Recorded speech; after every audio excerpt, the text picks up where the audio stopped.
Maison tube. La plupart des maisons modernes de Hanoï offrent une silhouette étrange et particulière. Elles sont très étroites, hautes et profondes, comme des boîtes à chaussures.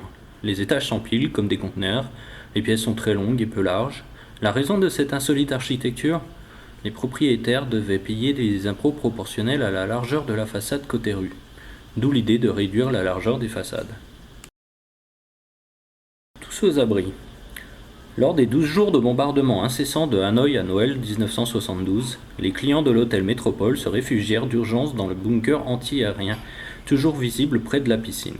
Parmi eux se trouvait Joan Baez, la chanteuse américaine engagée contre la guerre. Elle y enregistrera une chanson émouvante, Where Are You My Son? Depuis peu, on a sonorisé le bunker avec cette mélodie mythique. On y entend parfaitement des bombardements des B-52. L'ancien prisonnier devient ambassadeur. L'avion du capitaine Douglas Pete Peterson est abattu à Nam-Sac le 10 avril 1966. Capturé par les Vietnamiens, il est emprisonné dans la prison de Hoa Lo, où il reste jusqu'au 4 mars 1973, soit plus de 6 ans. En 1996, le président Bill Clinton le nomme premier ambassadeur des États-Unis au Vietnam jusqu'en 2002. Ainsi, 23 ans après sa libération, Douglas Peterson retourne à Hanoï et, ironie de l'histoire, le gouvernement vietnamien le décore. Un malin et demi. À Dien Bien Phu, l'armée française était persuadée que l'homme ne pouvait pas transporter plus de 50 kilos. Aucun véhicule ni brouette ne pouvait par ailleurs franchir les collines envahies par la jungle. Les Français n'avaient pas imaginé que les vélos supportent 270 kilos d'artillerie et de munitions. Le génie vietnamien a ainsi fait tourner la roue du destin en sa faveur. Céramique extrême.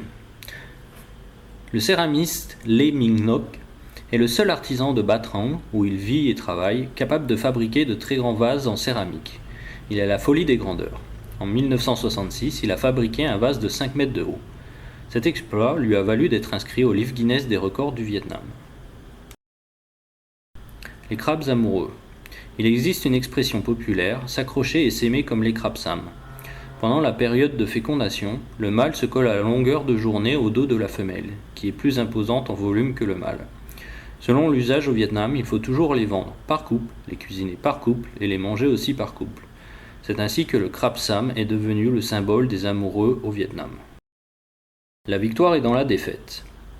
En 1952, l'armée française crée à Nha San une base forte autour d'une piste d'aviation. Objectif, empêcher la jonction des troupes du Viet Minh de Giap avec les communistes du Nord Laos. La victoire sera tricolore, entre autres grâce à un incroyable pont aérien alimentant les troupes françaises. Mais cette défaite donnera à Giap la clé pour emporter Dien Bien Phu 2 ans plus tard. Il n'engagera son attaque qu'après avoir réuni suffisamment d'artillerie pour détruire prioritairement la piste d'aviation.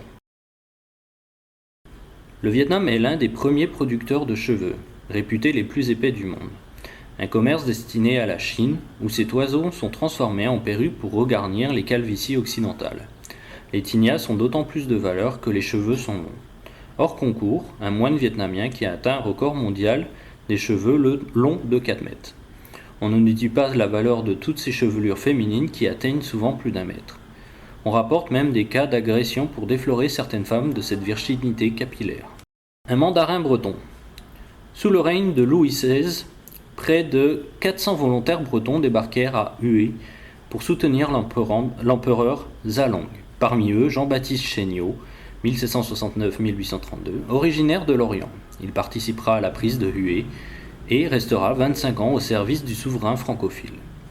Nommé comme grand mandarin et général de l'armée du Centre, il tombe en disgrâce à cause du francophone Minh Mac, successeur de Gialong, et finira ses jours dans la ville bretonne. Bao Dai, empereur déchu.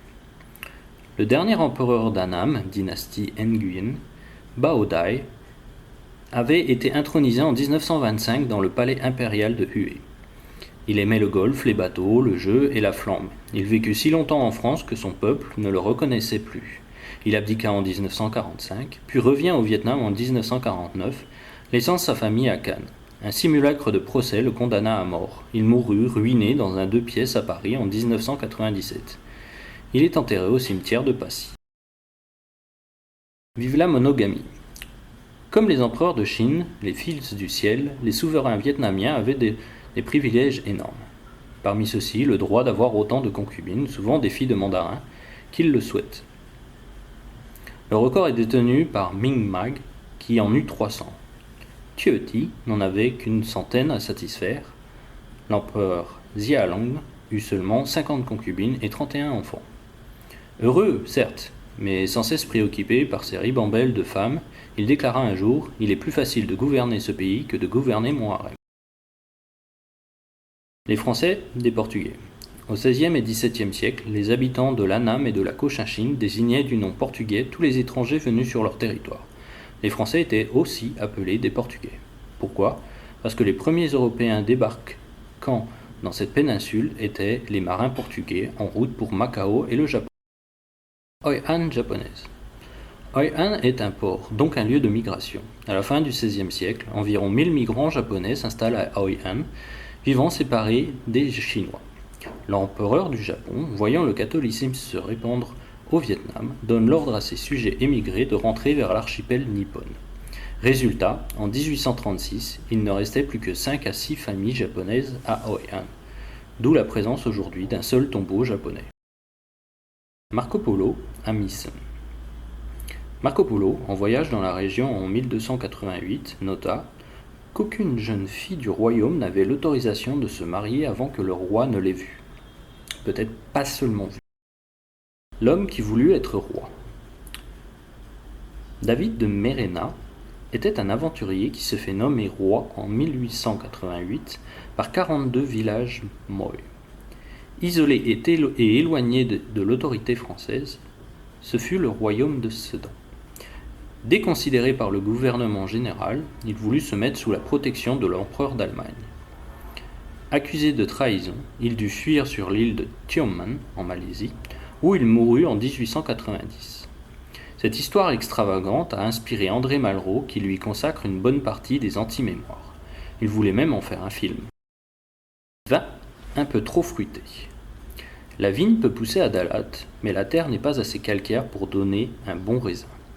Du temps de la colonie, des Français ont essayé, sans succès. Aujourd'hui, les raisins ne poussent pas à Dalat. On utilise des raisins provenant de Phan Giang, littoral vietnamien, ou sinon du Vaucluse. Le vin de Dalat, fait avec des raisins de Phan Giang, est parfois coupé avec des fruits rouges de type framboise ou mûr pour donner un peu de goût. Naissance d'une passion. C'est à Port d'Ayo que le commandant Cousteau a reçu de plein fouet sa vocation pour l'univers de la mer. En 1933, alors qu'il faisait des relevés scientifiques pour la Marine nationale, il fut stupéfait par la connaissance de la vie sous-marine des gens du pays. Un jour, un Vietnamien plongea sous ses yeux pendant 2 minutes, et une fois remonté à la surface, il expliqua à Cousteau pourquoi il avait choisi ce moment précis. « Je connais l'heure de la sieste des poissons », déclara-t-il. Le médecin des pauvres. Le docteur Yersin disait « Je ne pourrai pas faire de la médecine un métier, c'est-à-dire que je ne pourrai jamais demander à un malade de me payer pour des soins.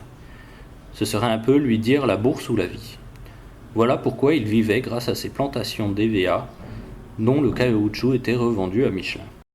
Le Vietnam reconnaissant. Après la réunification complète du Vietnam en 1975, les noms des rues et des places des villes ont été changés et vietnamisés. Tout ce qui rappelait le colonialisme a été supprimé, sauf les noms de 4 étrangers respectés. Pasteur, il vainquit la rage. Calmette, inventeur du BCG contre la tuberculose. Yersin, médecin découvreur du sérum contre la peste. Alexandre de Rhodes, inventeur de la langue écrite vietnamienne. Instit de gauche. C'est aussi à Phan Thiet qu'un jeune homme nommé Nguyen That Tang, qui allait prendre le sobriquet de Ba avant de s'appeler Ho Chi Minh, fut instituteur en 1911. Il resta quelques mois à l'école Duc Tang avant d'embarquer pour la France et commençait un long exil de 30 ans. Cette vidéo est maintenant terminée, merci de vous abonner à la chaîne, cela permettra de vous tenir informé des nouvelles sorties, mais aussi de liker cette vidéo et de laisser un commentaire. Je vous dis à la prochaine vidéo et merci d'avoir regardé, bye bye.